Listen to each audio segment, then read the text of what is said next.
cumprimentasse pelo menos 3 pessoas nessa noite e desejasse um feliz 2025, dá um abraço nela, fale palavras de bênção para esse ano que se inicia.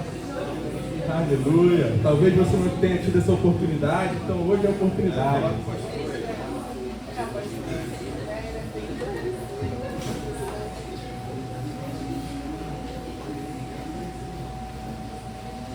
Aleluia.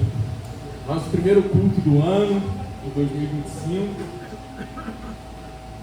E eu estava pensando no que refletir com os irmãos, né? Na semana passada eu estaria com os irmãos, mas fui escalado no trabalho e não consegui estar. Mas eu dei uma pausa naquela série que nós estávamos das igrejas do Apocalipse para ministrar uma palavra que Deus colocou no meu coração para os irmãos para esse ano de 2025. Deus colocou uma palavra no meu coração que fica na carta de Paulo aos Filipenses. Se você trouxe sua Bíblia e puder abrir comigo, carta de Paulo aos Filipenses, capítulo 3. Vamos ler a partir do verso 12.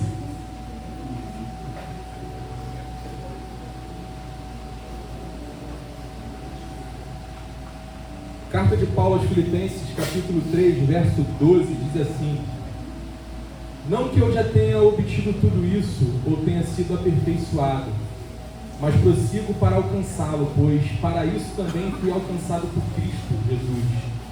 Irmãos, não penso que eu mesmo já tenha alcançado, mas uma coisa eu faço, esquecendo-me das coisas que para trás ficam. Avanço para as que estão diante de mim, prossigo para o alvo a fim de ganhar o prêmio do chamado celestial de Deus em Cristo Jesus. Todos nós que alcançamos a maturidade devemos ver as coisas dessa forma. E se em algum aspecto vocês pensam de modo diferente, isso também Deus lhes esclarecerá. Amém? Coloca a mão no seu coração, vamos orar. Pai, nessa noite está aqui a Tua palavra exposta, Senhor Deus. A Tua palavra que é viva, que é eficaz. A Tua palavra que é lâmpada para os nossos pés e luz para o nosso caminho, Senhor Deus. Te pedimos que o Teu Espírito Santo, Pai, fale conosco nessa noite. Que o Teu Espírito Santo prepare os nossos corações para receber a Tua palavra, Senhor Deus. Não aquilo que gostamos de ouvir, não aquilo que queremos ouvir, mas aquilo que precisamos ouvir, ó Pai. Fala conosco nessa noite através da Tua palavra, Pai, para que tenhamos em 2025 debaixo da Tua graça, debaixo do Teu amor e debaixo do Teu ensinamento, Senhor Deus. É o que nós pedimos no nome santo de Jesus. Amém e amém. A carta aos Filipenses, irmãos, é uma das cartas que mais me encantam do apóstolo Paulo. Se eu pegar todas as pregações que eu fiz aqui no ano passado, talvez as cartas que eu mais tenha pregado seja Filipenses e o Evangelho de João. E essa carta me encanta porque essa carta, ela é chamada de a carta da alegria. Porém, quando nós vemos o contexto na qual Paulo escreveu essa carta, talvez nós pensamos, por que carta da alegria? Porque Paulo, quando escreve essa carta, Paulo está preso. E é curioso que como uma carta que alguém escreve quando está preso, quando está sendo perseguido, pode chamar de carta da alegria. E é curioso que nessa carta, no capítulo 4, você vai ver que Paulo nos intima e ele diz assim: alegrai-vos sempre no Senhor. E eu me pergunto, como alguém que está preso pode nos convocar a nos alegrar? Talvez nessa carta você não saiba, mas tem alguns versículos que todos nós conhecemos como tudo posso naquele que me fortalece. É nessa carta que nós encontramos aquele versículo que diz que o nosso Deus suprirá todas as nossas necessidades em glória. É nessa carta que nós encontramos Paulo dizendo que aquele que começou a boa obra é fiel para cumprir. É nessa carta também que no capítulo 1 ele vai dizer que viver é Cristo e morrer é lucro. E quando eu leio essa carta eu me encanto, irmãos, porque como um homem que está preso, perseguido, próximo de ser condenado por Roma, próximo de ter sua cabeça cortada, como esse homem pode nos dizer, nos incentivar a nos alegrar? Talvez porque esse homem, diferente de nós, ele encontrou o verdadeiro sentido da sua vida. Talvez porque esse homem ele encontrou uma maturidade no Evangelho. Talvez porque esse homem encontrou o alvo da sua vida. E na perspectiva dessas palavras de Paulo, eu queria refletir com os irmãos sobre o tema prossiga para o alvo. Maturidade, prossiga para o alvo. Repita comigo, maturidade. Prossiga para o alvo. É curioso que a igreja de Filipos é provavelmente o melhor exemplo de uma igreja saudável, de uma igreja madura. A igreja de Filipos, você vai ver que ela era tão madura que ela recebe palavras de incentivo e há claras indicações que essa igreja ela se uniu ao apóstolo Paulo na sua obra missionária, ela inclusive ofertou para a obra missionária. Então essa igreja é uma igreja madura, e quando a igreja é uma igreja madura, ela recebe palavras diferentes. Por quê, pastor? Porque existem bebês na fé, pessoas que estão iniciando a caminhada. E bebê, ele toma leitinho, mas quem já é adulto, quem já é maduro, já recebe um alimento sólido. E essa igreja, ela recebe aqui um alimento sólido de Paulo. São crentes maduros. E nessa noite, essa carta não é uma carta para a igreja de Filipos, não é uma carta aos filipenses, mas é uma carta para a igreja batista de Jesus. É uma carta para uma igreja madura. Então, nessa perspectiva, nós vamos iniciar a exposição do texto sobre o tema maturidade, prossiga para o alvo. E permita-me começar pelo verso 15, pelo último verso que nós lemos, que diz assim: todos nós que alcançamos a maturidade, repita comigo, maturidade, devemos ver as coisas dessa forma. E se algum aspecto vocês pensam de modo diferente, isso também Deus vos esclarecerá. O primeiro ponto que eu quero destacar dessa mensagem é que uma pessoa madura respeita quem pensa diferente. Uma pessoa madura respeita quem pensa diferente. Olha o que o Paulo está dizendo para nós. Olha, o seguinte, olha, nós somos maduros, nós pensamos de uma forma, mas se alguém pensa diferente disso que nós pensamos, Deus os esclarecerá. Então o primeiro ponto que eu destaco, irmãos, aqui é que uma pessoa madura, ela sabe respeitar as diferenças. Uma pessoa madura, ela sabe respeitar quem não entendeu o que você já entendeu. Uma pessoa madura, ela sabe respeitar quem pensa diferente. Entenda bem, respeitar não é concordar, mas é você respeitar, você saber conviver. O que Paulo está dizendo, irmãos, é que nós que já alcançamos a maturidade, nós temos que respeitar quem pensa diferente, porque quem pensa diferente tem certas coisas que Deus vai esclarecer e não eu e você. Tem certas coisas que quem vai trazer ao coração das pessoas é o Espírito Santo e não eu e você. Aí talvez você me pergunte, mas pastor, o que você quer dizer com isso? Eu quero dizer para você que maturidade me leva a respeitar aquela pessoa que trabalha comigo. A maturidade me leva a respeitar aquela pessoa que estuda comigo e pensa diferente. A maturidade me leva a respeitar aquela pessoa que é de outra igreja e tem outra doutrina diferente. A maturidade me leva a respeitar aquela irmã que talvez a doutrina da igreja dela só deixa ela usar saião, mas eu respeito a doutrina da igreja dela. A maturidade me leva a respeitar aquela pessoa que trabalha comigo e é católico. E eu vou respeitá-lo porque ele é cristão.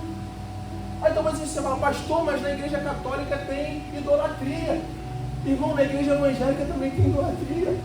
Quantas pessoas que você vê por aí que idolatra cantor gospel? Quantas pessoas que você vê por aí que idolatra dinheiro?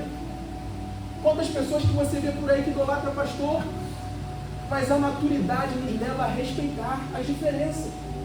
A maturidade me leva a respeitar aquele irmão que pensa diferente no evangelho, que a igreja dele não deixa ele usar brinco, não deixa usar calça. É maturidade. Porque essa pessoa é cristã e ela vai morar no mesmo céu que eu e você. Isso é maturidade. Então a maturidade vai dizer assim, o que nos une? É Cristo? Então o resto é detalhe. Nada vai nos separar. Isso é maturidade. Eu lembro que lá na casa do meu pai nós recebíamos uma visita de um primo nosso. E é curioso que esse parente nosso, ele era de uma igreja dessa que tem uma doutrina muito forte. Ele ia para a praia, ele botava calça social, camisão social. E amém por isso, nós respeitamos. Mas o curioso é que quando ele chegava na nossa casa, ele queria dizer pra gente que tudo que a gente fazia era errado. Ele chegava um dia lá, eu estava assistindo o jogo do Flamengo, eu lembro que era uma final, eu lá assistindo o jogo do Flamengo, do Mengão, e ele começou a dizer que eu estava idolatrando o Flamengo, isso é idolatria, assistir o jogo. E eu era uma pessoa que se tornou desagradável, porque era um chato. Porque chegava na nossa casa e ficava botando tudo é demônio, tudo não é de Deus. Irmão, amém. Se você pensa assim, amém. Eu penso diferente. O que nos une é Cristo. O pastor Luiz Saião, ele tem uma frase interessante que ele diz assim: no islamismo tem os xiitas, no cristianismo tem os charatos. Tem crente que é chato, irmão. Tem crente que não sabe viver com as diferenças. Há pouco tempo atrás nós vimos na televisão pastores chutando imagens. E eu olhei aquilo e falei assim, gente, a que ponto nós chegamos? Essas pessoas estão perdendo a única oportunidade de mostrar que é diferente. Hoje eu postei um vídeo do pastor Hernandes Lopes. É curioso que o pastor Hernandes Lopes ele vai dizer que ele não vai em debate. Ele não participa de debate. Porque tem pastor que vive participando de debate, né? Vai debater calvinismo, arianismo, se é pré-tribulacionista, pós-tribulacionista. Ele vai dizer assim, irmãos, eu não participo de debate. Porque eu prego em várias denominações e eu aprendi que a gente vai além disso. A gente que é cristão, a gente tem que construir pontes e não levantar muros. Então a maturidade vai nos levar a construir pontes, não é nos separar, mas sim o que pode nos unir. Maturidade é isso, irmãos, é respeitar as diferenças. E nós que somos cristãos, nós precisamos alcançar essa maturidade de entender que algumas pessoas pensam diferente. É o que Paulo está nos ensinando assim, olha, se em algum aspecto vocês pensam de modo diferente, isso também Deus nos esclarecerá. Isso é maturidade. No verso 15 ele diz que nós que somos maduros agimos dessa forma. Mas aí você me diz, pastor, mas de que forma? Ele está dizendo, nos versos anteriores, aqui nós vamos entrar na exposição do texto. No verso 12 ele diz assim, não que eu já tenha obtido tudo isso, mas não que eu tenha obtido tudo isso, ou tenha sido aperfeiçoado, mas que eu sigo para o alvo a fim de alcançar. É curioso que aqui ele começa a dar ênfase ao que é a maturidade, ele começa a destrinchar o que é essa maturidade. E a primeira característica da maturidade está aqui logo no verso 12, que ele diz assim, não que eu já tenha obtido tudo isso, ou tenha sido aperfeiçoado. O segundo ponto que eu quero destacar de alguém que é maduro, de alguém que prossegue para o alvo, é o seguinte: tenha uma visão equilibrada de si. Olha para a pessoa que está do seu lado e diga para ela assim, tenha uma visão equilibrada de si. Uma pessoa madura, uma pessoa para alcançar o seu alvo, ela tem que ter uma visão equilibrada de si. Porque se você não tiver uma visão equilibrada de você, se eu não tiver uma visão equilibrada de mim, eu não vou evoluir, eu vou estagnar. E Paulo ele começa esse texto deixando claro que ele não alcançou a perfeição. Essa humildade é essencial para todos nós.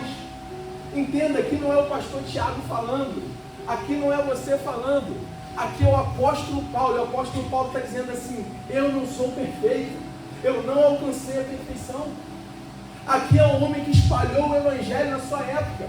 Aqui é o homem que teve um encontro com Cristo no caminho para Damasco. Aqui é o homem que escreveu mais da metade do Novo Testamento. E ele está dizendo assim, eu não sou perfeito. Eu não fui aperfeiçoado.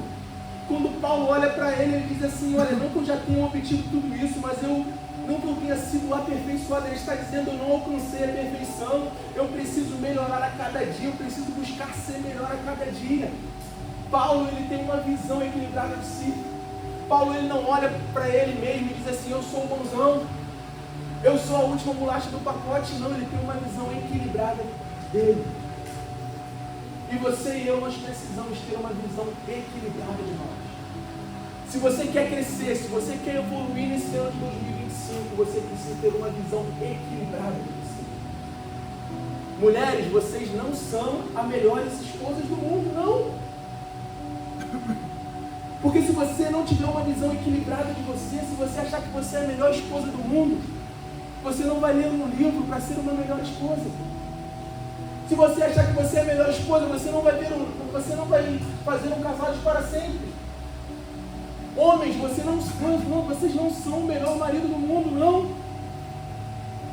Porque se você achar que você é o melhor, que você é a última bolacha do pacote, você nunca vai evoluir, você nunca vai crescer. Então tenha uma visão equilibrada de si. Quantos casamentos, irmãos, acabam porque talvez um dos lados não consegue ter uma visão equilibrada de si?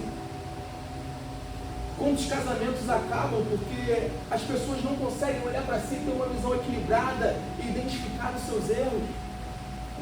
Quantas pessoas que estagnam na fé, estagnam na sua vida porque não tem uma visão equilibrada? Não conseguem ver os seus defeitos, não conseguem reconhecer isso e da mesma forma não evoluem. C.S. Lewis, autor das Crônicas de Nárnia, ele tem uma frase interessante que ele diz assim: a verdadeira humildade não é pensar menos de si, mas é pensar menos em si. Humildade não é dizer assim, eu sou um fracasso, eu sou ruim, eu sou o pior do pior. Não. Humildade é você pensar menos em você e pensar mais no próximo. Então, se você quer evoluir em 2025, se você quer crescer, você precisa se localizar. Você precisa ter uma visão equilibrada de você, onde você precisa melhorar. O que você precisa fazer para ser uma pessoa melhor, para ser uma pessoa mais parecida com Jesus? Tenha uma visão equilibrada de si. Não é pensar menos de você, nem pensar mais de você, não é pensar além, nem pensar a quem, mas é ter uma visão equilibrada. O que eu preciso melhorar, o que eu posso melhorar? É curioso que uma vez eu vi um pastor dando um exemplo do GPS. É curioso que quando nós usamos o GPS, o aplicativo Waze, o Google Maps, nós colocamos lá, quero ir para a Igreja Batista Jesurum. E ele começa ali a procurar. Você já viu isso? Ele começa a procurar. Só que é curioso que ele não está procurando onde a Igreja Batista Jesurum, não. Ele está procurando onde você está. Porque o GPS, ele sabe o endereço da Igreja Batista Jesurum.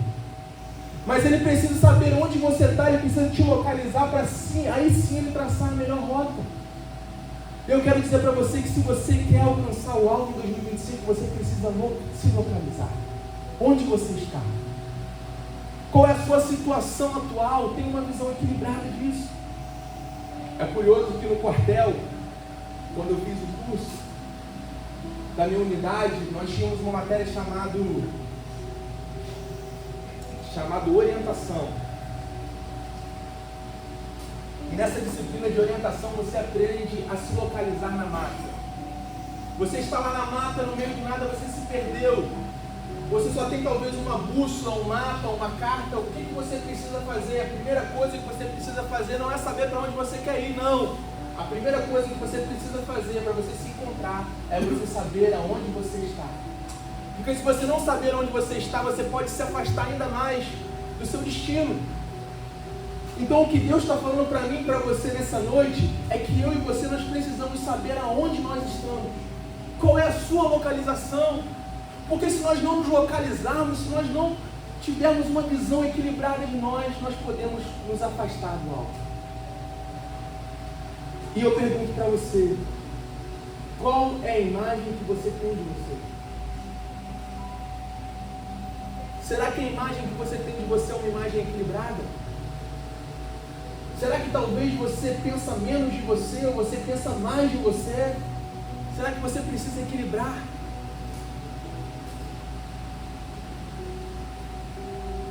Você precisa se localizar, você precisa ter uma imagem equilibrada de você.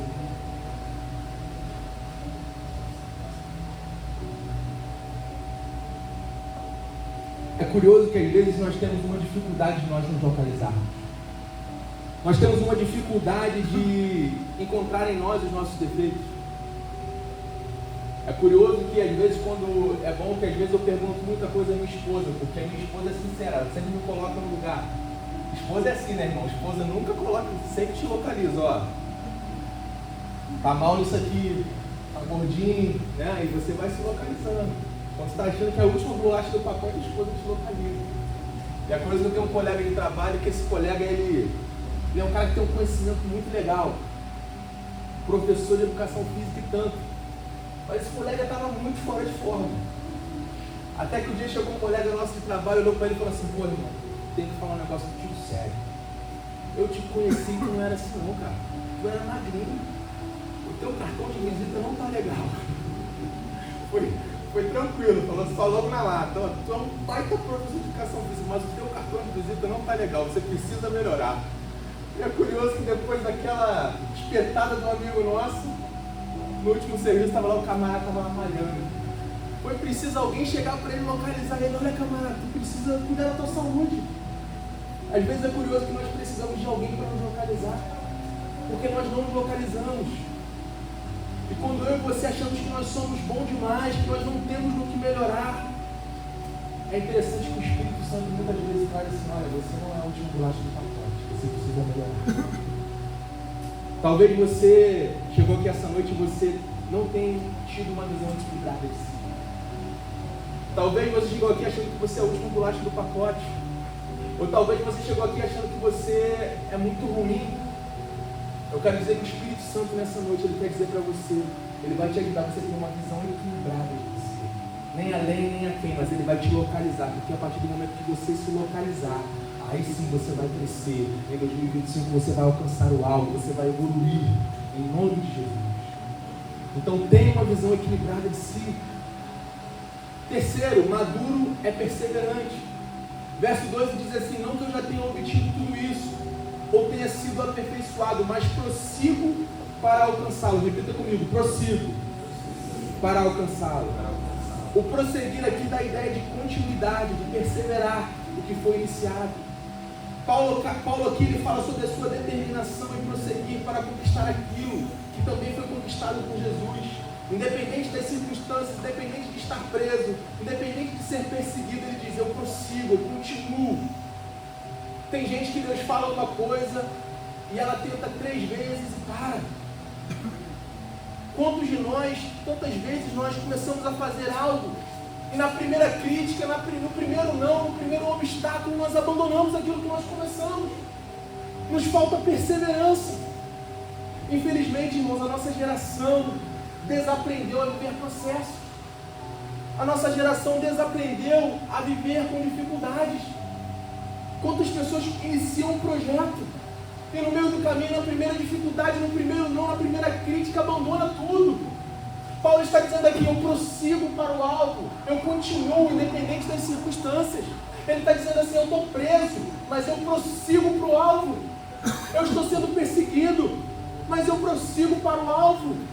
O que tem de gente, irmãos, que não consegue ter perseverança, que para na primeira crítica, na primeira barreira. A palavra de Deus para você é: prossiga, continue, seja perseverante. É curioso que tem pessoas, irmãos, que têm 1/3 de faculdade, 1/3 de curso, mas não concluiu nenhuma. Tudo que começa para no meio do caminho. Não tem perseverança. Falta resiliência, falta continuidade. Começamos no ministério na igreja, estamos lá cantando, estamos lá pregando, estamos lá no help, estamos lá na ação social. Aí vem a primeira dificuldade, vem a primeira crítica, o primeiro atrito, que é normal, porque nós somos seres humanos e nós abandonamos tudo. Nos falta perseverança. Paulo está dizendo assim: olha, irmãos, eu fui apedrejado, eu fui preso, eu fui escorraçado, eu estou sendo perseguido, eu estou preso agora. Paulo ele foi picado por uma cobra, o barco afundou. Mas ele está dizendo assim: eu prossigo para o alvo a fim de ganhar o prêmio do chamado celestial de Deus em Cristo Jesus. E a palavra de Deus para você, você vai começar projetos agora em 2025, você vai começar uma busca agora em 2025, você vai iniciar projetos. Ele está dizendo para você: seja perseverante, prossiga, não pare na primeira dificuldade, não pare na primeira barreira. Se você quer fazer uma faculdade, faça, conclua essa faculdade em nome de Jesus. Não tem dificuldade, mas continue. Se você quer começar no ministério, comece no ministério. Vão vir dificuldades, mas continua, prossiga. Tenha perseverança em nome de Jesus.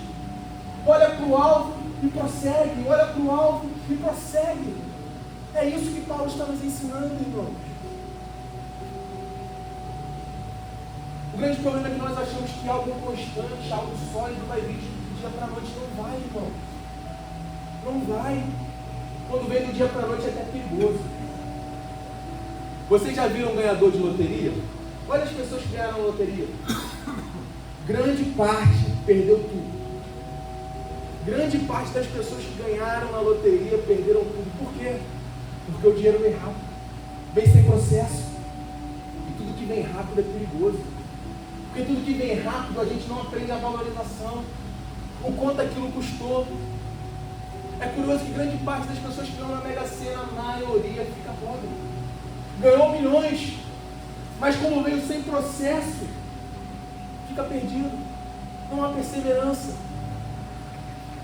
Eu quero convidar você a refletir nessa noite, talvez em 2024, quantos projetos você começou e por alguma dificuldade, por algum obstáculo você parou. Quantos projetos em 2024 que você começou e de repente no meio do processo, no meio da dificuldade, lhe faltou continuidade, lhe faltou perseverança. Talvez você começou várias coisas em 2024 e você parou no meio do caminho. Talvez na sua área educacional, talvez na sua área espiritual, na sua área ministerial, talvez projetos no trabalho. Só você sabe. Mas eu quero te dizer que a palavra de Deus para você nessa noite, que em 2025 você vai ser perseverante, porque os maduros perseveram e prosseguem para o alvo. Em nome de Jesus, se você crer, diga amém. Amém. Olhe para a pessoa que está do seu lado e diga assim: em 2025, seja perseverante, não pare no meio do caminho. Verso 13 diz assim: irmãos, não penso que eu mesmo já tenha o alcançado, mas uma coisa eu faço. Repita comigo: uma coisa eu faço. O quarto ponto que eu quero destacar é que os maduros têm atitude. Repita comigo: os maduros têm atitude. Paulo diz assim: uma coisa eu faço. Paulo não diz assim: uma coisa eu penso, uma coisa eu almejo, uma coisa eu sonho, uma coisa eu busco. Não, Paulo está dizendo: uma coisa eu faço. É atitude. Para você alcançar o alvo em 2025, para você prosseguir para o alvo, você precisa tomar atitude. Meninos sonham, adultos realizam. Meninos prometem, adultos cumprem. Para de prometer, para de ficar prometendo e tenha atitude, irmão. Muitas vezes o que falta para a gente alcançar o alvo é ter atitude. Quando as pessoas prometem e não cumprem nada. Promete que vai parar de fumar, promete que vai parar de beber, promete que vai melhorar como cristão, promete que vai se engajar no ministério, promete, e atitude nada. Atitude nada. Eu prometo que vou exercer o meu ministério no ano de 2025. Eu prometo que eu vou ajudar na igreja, que eu vou fazer. Mas atitude, nada. Maduros têm atitude, maduros realizam. O grande problema é que muitas vezes nós planejamos, nós pensamos, nós almejamos, mas nós paramos nisso. Nós não rompemos, nós não prosseguimos porque nos falta atitude. Paulo está dizendo aqui: uma coisa eu faço. Tem pessoas que têm um monte de projetos. Tem pessoas que têm 200 projetos, mas não realiza nenhum.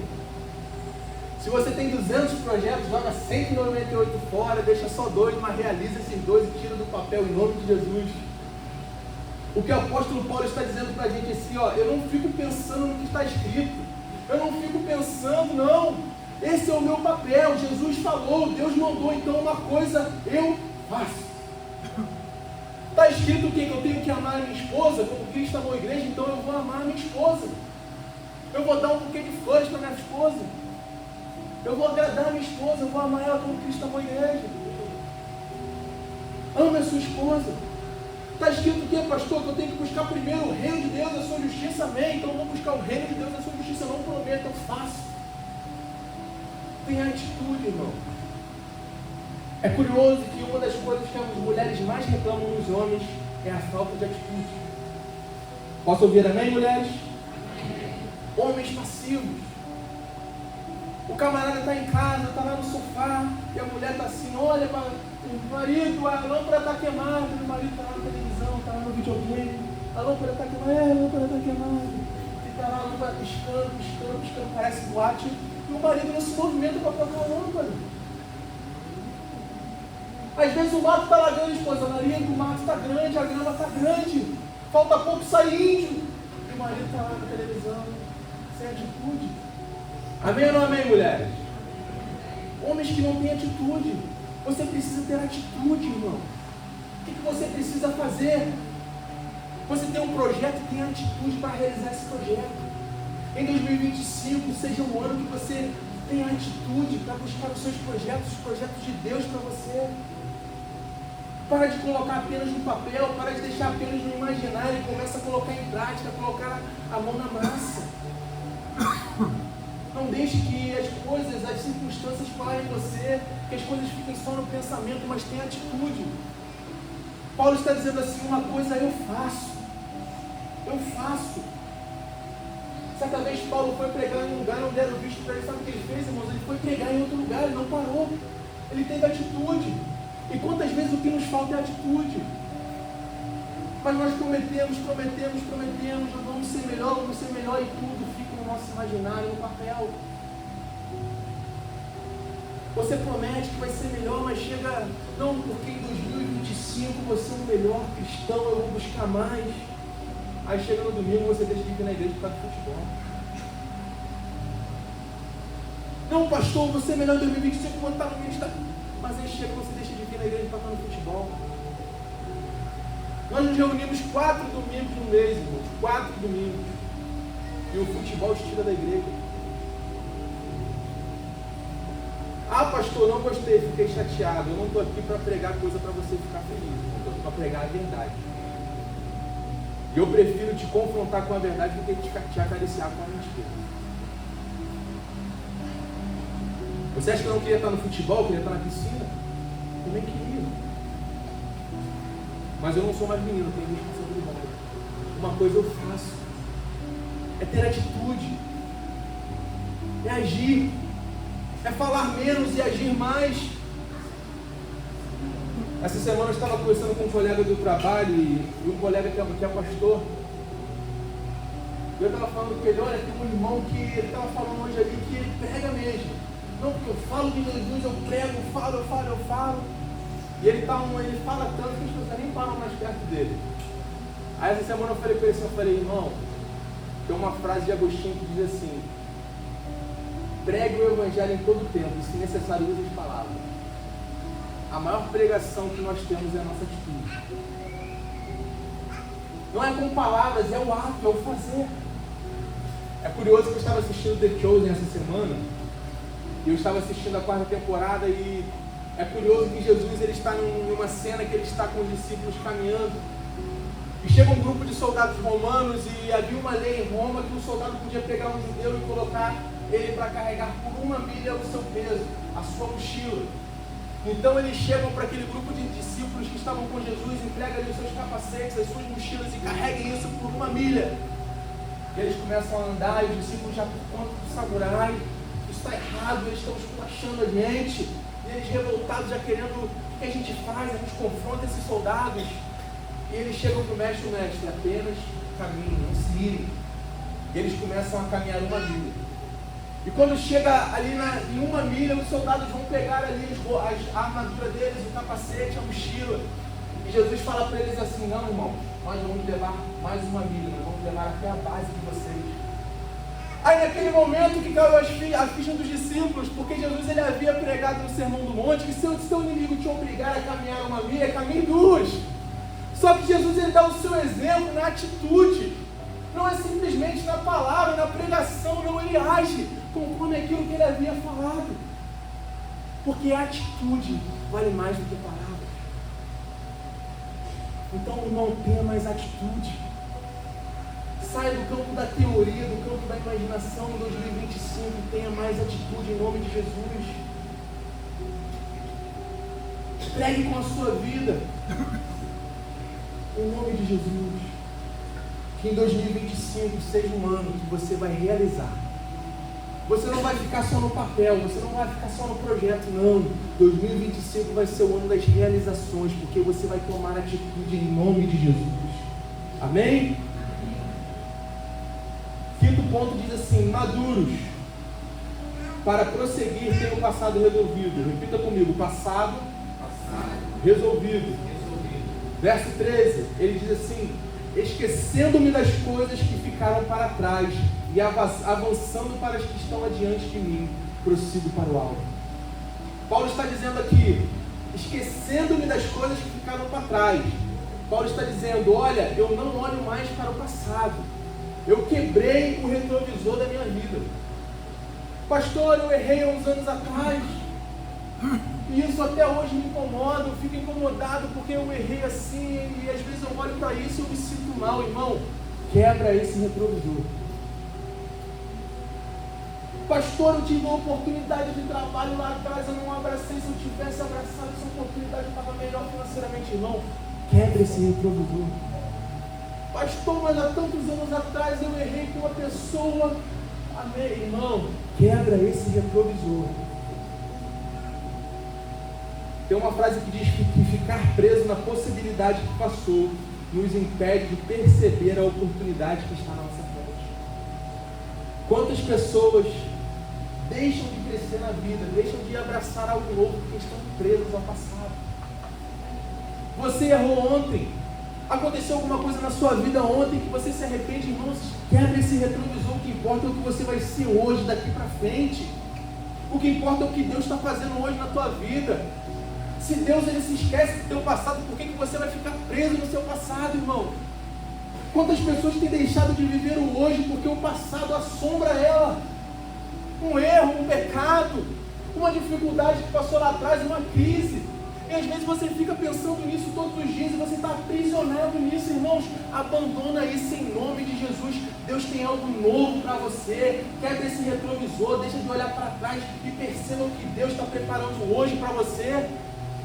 Talvez em 2024 aconteceram coisas na sua vida, talvez não foi o melhor ano da sua vida. Talvez em 2024 você enfrentou crises, crise no casamento, crise na família, crise no trabalho. Mas eu quero dizer para você que 2024 passou, agora é 2025. Deus tem preparado um ano novo para você. Quebra o retrovisor, deixa de olhar no passado, deixa de ficar preso, lamentando o que aconteceu.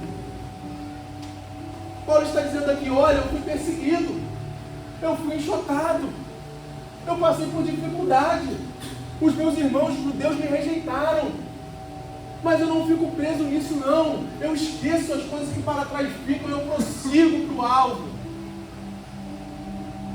Prossiga para o alvo, deixe de olhar para o passado, para aquilo que passou, e veja a oportunidade que Deus está colocando para você hoje.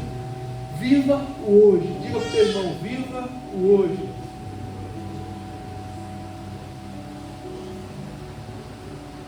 Sexto ponto, eu quero dizer, maduros têm alvo. Repita comigo, maduros têm alvo. Verso 14 diz assim, prossigo para o alvo, a fim de ganhar o prêmio do chamado celestial de Deus em Cristo Jesus. Todo homem e mulher maduro tem um alvo. Você sabe qual é o alvo? O alvo de todo homem e mulher maduro é agradar a Jesus. Se tudo que eu falei aqui nessa noite, se você gravar só isso, irmão, já estou feliz. Todo homem e mulher maduro tem um alvo, agradar a Jesus, cumprir o seu chamado, fazer o que Jesus pediu, agradar aquele que te salvou. Porque nós estávamos mortos no nosso pecado, nós estávamos perdidos, mas o sangue de Jesus nos salvou. Sabe qual é o meu alvo, irmão? Sabe qual é o meu alvo como homem? Não é agradar o homem, é agradar a Deus. Porque quando eu quero agradar a Deus, quando eu quero agradar a Jesus, aí sim eu sou o melhor esposo para Elaine. Quando eu busco agradar a Jesus, eu sou o melhor pai para Ana Clara e para o Benício. Quando eu busco agradar a Jesus, eu sou um bom profissional. Quando eu busco agradar a Jesus, eu cuido da minha família.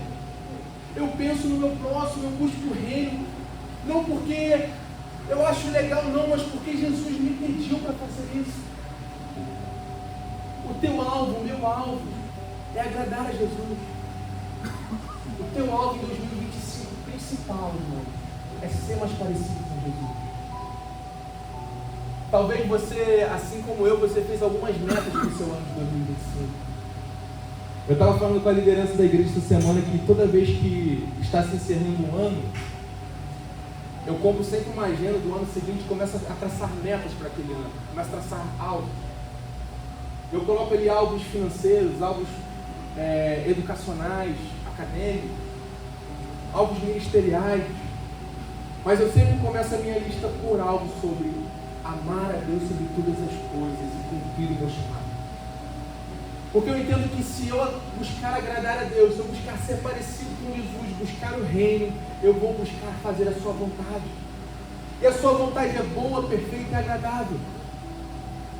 E o seu principal alvo, talvez você traçou metas para esse ano, talvez uma meta de melhorar de carro, talvez você colocou a meta de comprar uma casa, talvez você colocou a meta de juntar um dinheiro, talvez você colocou a meta de fazer uma faculdade, de fazer uma pós-graduação, talvez você botou a meta de melhorar nos seus negócios, amém. Mas eu quero dizer para você que a sua principal meta no ano de 2025 é fazer a vontade de Deus, é ser mais parecido com Jesus.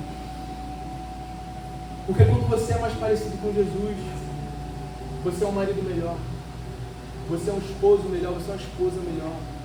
Quando você é mais parecido com Jesus, você é um profissional melhor, você é um amigo melhor. Quando você busca ser mais parecido com Jesus, você pensa mais no próximo. Tem um livro muito interessante que o título é No Seu Lugar, o que faria Jesus? Então no seu 2025, todas as vezes que você for tomar uma atitude, pensa assim, no meu lugar, o que faria Jesus? A minha oração nessa noite é que você, em 2025, você seja maduro. Que em 2025 você tenha uma visão equilibrada de si mesmo, não além nem a quem, mas você tenha uma visão equilibrada de quem você é, que você se localize. O que você precisa melhorar? Melhorar como cristão, melhorar como marido, melhorar como esposa, melhorar como filho, melhorar como pai, como profissional. Onde você está? Que em 2025 você possa ser perseverante. Não pense que não virão dificuldades em 2025, mas que em meio a essas dificuldades você possa ser perseverante. A minha oração é que você possa ter atitude, que você possa pegar as suas metas, os seus projetos, que você possa tirar do papel, que você possa concluir, que você possa chegar ao final de 2025 dizendo assim: olha, eu tive atitude, eu rompi, eu melhorei, eu progredi. A minha oração é que em 2025 você possa ter o seu passado resolvido. Se alguma coisa no teu passado, no teu ano de 2024, 2023 está te prendendo, nessa noite você vai deixar em nome de Jesus, você vai prosseguir por alto, que você vai ter o seu passado resolvido. E a minha oração é que você, nesse ano de 2025, você coloque os seus olhos em Jesus. Coloque os seus olhos nele. Porque se os seus olhos estiverem nele, você vai enfrentar esse ano. Qualquer dificuldade que vir, você vai progredir. Não coloque os seus olhos no pastor, porque o pastor pode falhar, pode cair. Não coloque os seus olhos no líder do ministério, porque o líder do ministério pode falhar com você. Não coloque os seus olhos no irmão, porque o irmão pode te decepcionar, ele é humano. Mas coloque os seus olhos naquele que nunca vai te decepcionar, naquele que nunca vai errar com você, naquele que nunca vai te abandonar. Coloque os seus olhos em Jesus. Porque se você colocar os seus olhos em Jesus, no alvo, você vai passar por cima das águas. Pedro estava em meio à tempestade. E ele anda sobre as águas, ele estava olhando para Jesus. E quando ele olha para ele, enquanto ele está olhando para Jesus, ele está andando sobre as águas. Mas quando Pedro deixa de olhar para Jesus e começa a olhar pelas circunstâncias, ele começa a afundar. Eu quero dizer para você com isso: coloque os seus olhos em Jesus. Muitas vezes o barco vai estar balançando, o vento vai estar soprando, a tempestade vai estar ruindo, mas coloque os seus olhos em Jesus, porque enquanto você estiver com os seus olhos em Jesus, você vai passar por cima das águas, você vai passar por cima das dificuldades, você vai vencer, você vai progredir. Mantenha os seus olhos em Jesus, porque Ele é o alvo. Pastor, mas eu estou em meio à doença. Pastor, mas eu estou em meio à crise financeira, eu estou em meio à crise conjugal. Coloque os seus olhos em Jesus, entregue a situação nas mãos dele e diga: Senhor, eu quero te agradar. Em meio à minha situação, em meio às circunstâncias, o meu alvo é o Senhor. No meio da minha guerra, eu quero fazer a tua vontade. Pastor, esse ano eu quero casar, eu quero arrumar um namorado. Pastor, eu quero vencer financeiramente. Amém. Coloque os seus olhos em Jesus, faça a vontade de Jesus. O melhor lugar para se estar é no centro da vontade de Deus. O melhor lugar para se estar não é nos Estados Unidos, no sonho americano, não. O melhor lugar para se estar não é no estado mais seguro do Brasil, não. O melhor lugar que você pode estar é no centro da vontade de Deus. O maior fracasso é ter sucesso naquilo que Deus não mandou a gente ter sucesso. Ser próspero naquilo que Deus não mandou ser próspero. Que bênção ser bem sucedido naquilo que Deus não mandou. Que maravilha ser bem sucedido naquilo que Deus não mandou fazer. Que em 2025 você possa colocar os seus olhos em Jesus, porque Ele é o alvo das nossas vidas. Amém? Queria chamar aqui o Ministério de Louvor. Quero convidar você a ficar de pé.